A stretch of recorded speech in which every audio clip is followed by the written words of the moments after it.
I worked at a grocery store when I was 17 years old as a stock boy, and it was a Pantry Pride in South Jersey. And I stocked grocery shelves. And it was a union shop, and so you had to take a 15-minute break mandatory every 4 hours. So I'm coming back from my mandatory break, and I notice this woman is crouched over like this. She's got to be 80 years old. She's in the produce aisle, and she is having a very disagreeable and animated conversation with the vegetables. So I came over to her and I said, "Excuse me, ma'am, it looks like you're out of sorts. Is there something that I can do to help?" And she said, "Sonny, I came in here for fresh spinach, and there's no fresh spinach." I looked at the shelf, it had fresh spinach, and there wasn't any.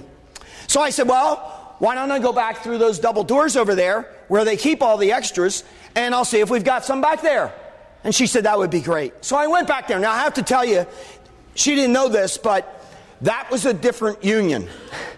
And I didn't work in produce, and at 17 years old, the only spinach that I knew up till then popped out of a can on Popeye. So it better be a box back there saying fresh spinach or I'm hosed. So I go back there, I can't find this fresh spinach. I come back out, I said, "Is that all you did was come in looking for fresh spinach?" And she said, "No, I have other things to shop for." And I said, "How long do you think it might take you?" And she said, "I'll probably be here a good 30 minutes. I said, "Oh, great. Go and get the rest of your things. I'll have your fresh spinach for you." Now, she looked relieved and walked on down the aisle, but I was a bit in a panic because I had about 30 minutes to get some spinach.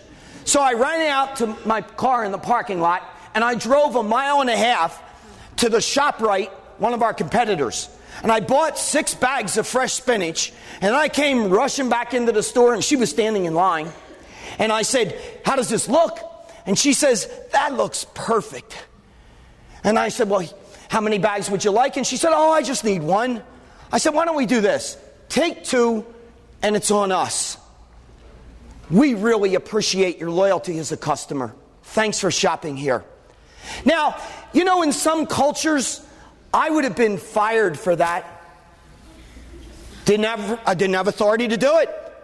I didn't have authority to leave the store, didn't have authority to get my car, didn't have my authority to buy the spinach of the competitor, and certainly didn't have authority to give it away.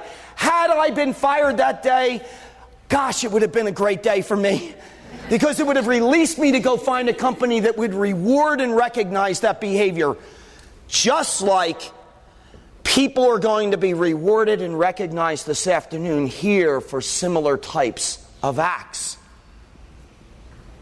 And so, fortunately, by the way, I worked for a boss that said, "That's what we want reflected here." In fact, I had 18 years old, I had hire fire responsibility for over 200 people. I give that presentation to every one of my companies over the years and every one of my locations, and this is how I finish it. I say to each person in each one of those stores, look for the opportunity to give the spinach away. Now, I could give a presentation on empowerment, but nobody probably would remember it.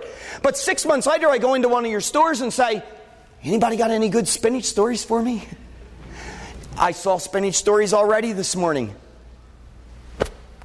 Look for the opportunities to go the extra mile.